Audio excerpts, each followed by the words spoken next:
All right. Quite some time ago, I recorded a video about creating an encounter using some random charts. Specifically, I remember talking about wanderings from Geek Gamers.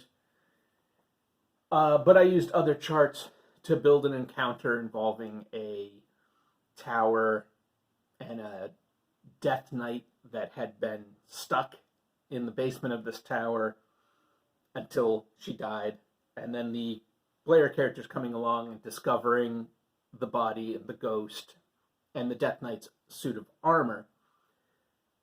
This was for Dungeon Crawl Classics, and it was starting out what would go on to be a campaign in which I used the adventures from the Dungeons and Dragons starter set and essentials kit.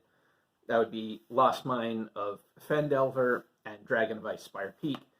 And I was just kind of mashing them together to use as a framework for a Dungeon Crawl Classics campaign. In part, I wanted to see how easy it would be to convert 5th edition and Dungeons and Dragons generally over to DCC, because I figured it would be an interesting way to raid classic scenarios to flesh out my stack of DCC adventures. I love the DCC stuff, I really do. But they are a little bit wild, weird, and often unconnected in a way that would take some work, I think, to connect them.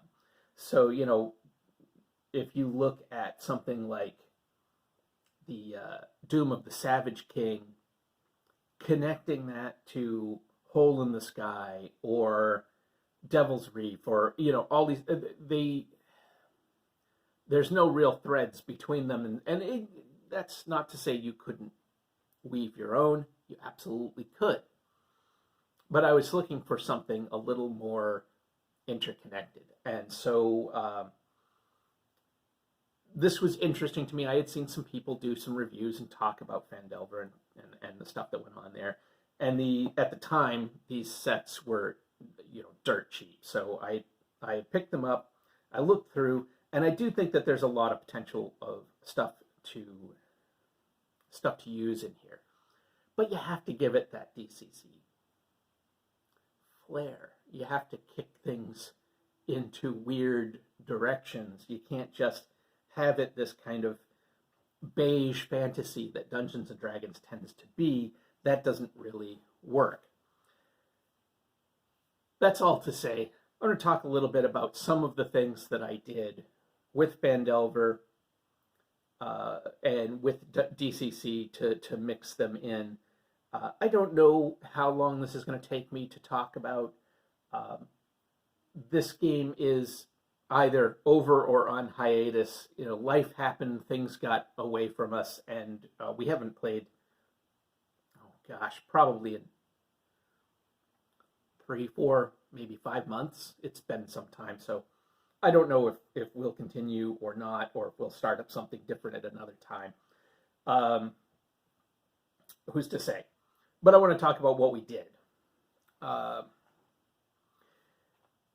I started out with a similar idea to what is presented in Lost Mine of Phandelver. They've been hired by a dwarf to come to this Phandalin, this frontier town, at which point things go off the rails. They run across first the encounter that I decided to start things off with, the tower and the Death Knight and all of that. They then moved on to the first scenario in Lost Mine of Phandelver, which is the Goblin Arrows. That is an ambush by goblins, and then following those goblins back to their base in Cragmaw Hideout. Kept that largely the same, although I did present a few different things, including the goblin who is named in here. That's something else that I have been doing, and I think that this is a good idea. There's a large cast of characters between these two books, a really large cast of characters. So I've been putting character names and some role-playing notes about them, bits of information that they carry. As they've been interacted with, there might be extra stuff, new information added to the card so that I can keep track of that.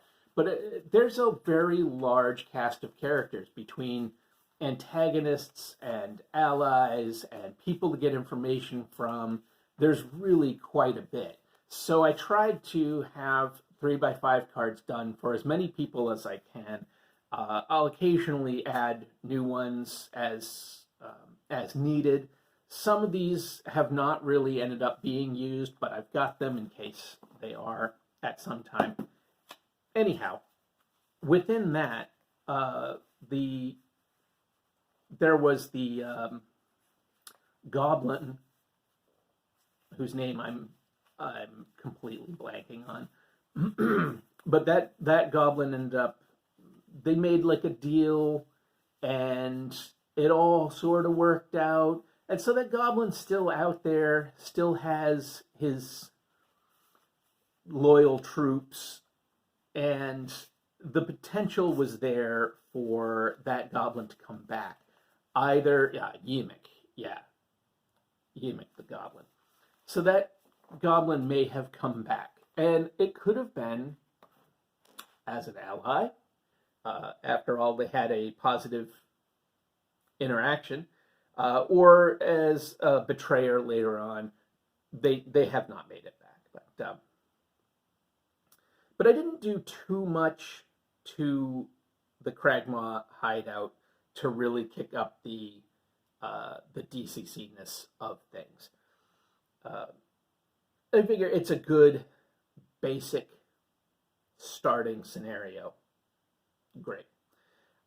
What I did do is near the end of this, when they go up against the I think it's a bugbear that is the leader of these goblins in this place, I had them come into his room and discover, as he was speaking to the apparition of what would become a kind of antagonist for the spider, the black spider, I think is what they're called in this.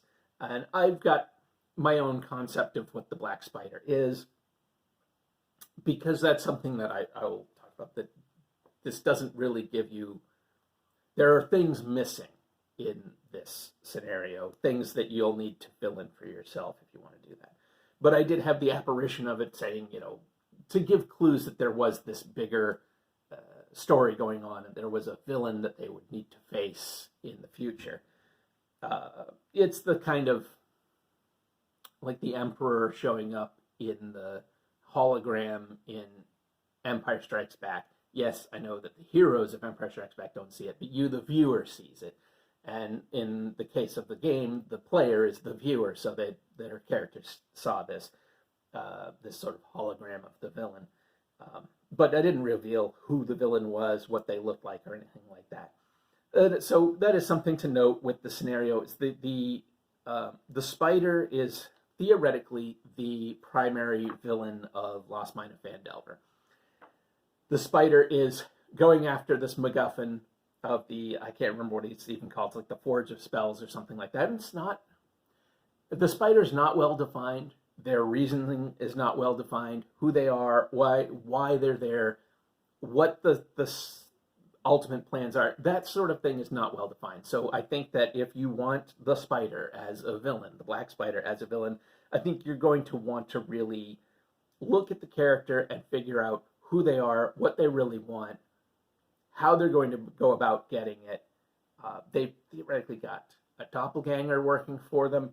That doppelganger should show up earlier in the scenario. I kind of hinted at it, but it never really played out, to the point where, honestly, as it went on, I just kind of dropped the doppelganger. It didn't work for what I ended up doing. But I think that the black spider needs to be in your own head better thought out. And you should know that at the beginning, because if you're going to want the black spider to be a primary force of a primary antagonist in the scenario, you're going to want to know more about them than is provided in this book. So they go in, they rescue the knight that was a friend of the dwarf. They get out, they take that knight back to the village. Now, I had several side scenarios in here, little vignettes, many of which ended up being ignored by the player. I had a dead orc warlord that they could come across, a dead orc warlord, and it was like a giant ram mount or something like that. It would have led to an encounter with some ghouls. The ghouls were foreshadowing for something that would happen later. That didn't happen. They didn't investigate. Okay. I did have something fly overhead and drop a mangled body of an animal that it had been feasting on. This is the foreshadowing for the dragon from Icespire Peak. However, I decided early on I was going to do some DCCing to it, and though I did leave in the idea of the dragon, there's a green dragon that you can meet in Lost Mine of Phandelver. I left in that idea in my head, never got explored in the game, but I still had it in there as in my arsenal that there was this green dragon off in this one particular place. I had modified what the green dragon was going to be like.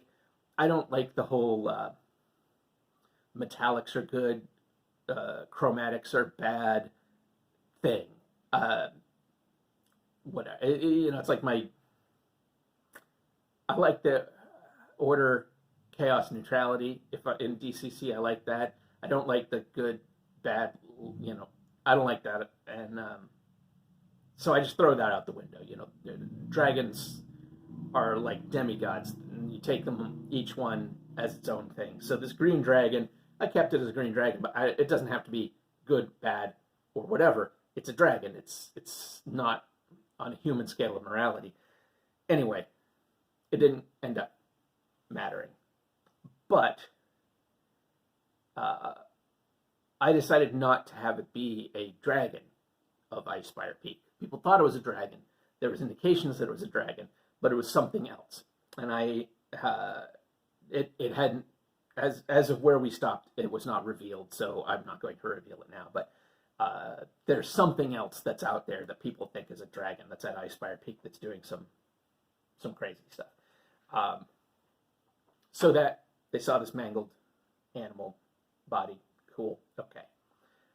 They get back. They get to Phandalin and get the knight or whatever he was, cavalier, adventurer, whoever he was, this older guy. They get him installed in the town, and you've got Phandalin, which between the two scenarios, there's a ton of information on, and that's where a lot of these NPCs that I have are from Phandalin. So there's a lot of exploring that can go on here, and we did a little bit, not a ton, but a little bit. Met a few characters, stayed at a farm instead of at the inn because of money and various things. And there was also a lot of characters, so they stayed at a farm and learned a few interesting little things about the town. Learned a little bit about history and some of the geography locally, and then got offered a sort of a little quest. At that point. I'm going to wrap this up fairly soon here, but the quest was to go down to, actually I think it was in this one, to go down and help some dwarves. Now there are two scenarios in here involving dwarves and excavated land and stuff like that. Basically, I combined the two. I took the Dwarven Excavation and Axholm, and I combined the two so that when they got through the Dwarven Excavation back to this room in here, they got to a bridge, and the bridge came across through a chasm that was largely underground, came across to Axholm and began to explore in there. In here, I had the dwarven archaeologists, or whatever you want to call them. They had found in here. They saw something moving in here that freaked them out, and they had left. And that's when our adventurers find them. And what it turned out to be is a big golem, a big like gear golem made by the dwarves. What I ended up having, I rewrote this all to make it just undead, primarily ghouls, zombies, and skeletons. That the idea was that the dwarves had unearthed something bad. It had killed them, but before they all died, they locked it down and they put this golem with special powers against undead in here to block the undead from getting out. And so anyway, I combined the two into a larger dungeon, scrapped a lot of like the weird stuff that's in here, and like a banshee and stuff like that, blah, blah, blah. And I just had it be all these dwarven ghouls and zombies and skeletons. And then I threw in the thing that they had found, which was actually an ancient dino person lich. Figured I wanted to really kick it up. And they had trapped I think it's called a spell weaver or something like that. It's something from one of the obscure D&D things, I think Planescape or something like that. They had trapped one of those in a crystal and were bleeding the power from it to raise the dead with this lichy power. Now, what he did not find out exactly was that this lich actually has another location that he's working at, because he's managed to form a little gate to go to a different mine thing, which in the original, the Mountain's Toe gold mine, this was supposed to be full of were-rats. I thought the were-rats were silly, and there was some other stuff in there. So instead, this is going to be more undead, and the Dino Man lich is actually in here. And that's where, if he were to get there, he would actually face off against that villain. Which is quite powerful and quite nasty. So anyway, that's where I think I'm probably going to leave it for right now. But I thought that combining Axholm and the Dwarven Excavation, I thought combining the two of those and theming it more solidly as undead, and then going to the other mine in here, because again, you're keeping it on a theme makes more sense to me. And making this also undead instead of were-rats, it just makes all the more sense. And then I tied it all together with the idea that the dwarves unearthed this dino lich critter. That's where I'll leave it at this point. I did try to weird some things up with some DCC stuff. There's a giant bone golem that the group fought and was pretty nasty. So yeah, that's where I'll leave it. I'll talk a little bit more. I don't have actually too much more to talk about, but I will in a later video. Take care.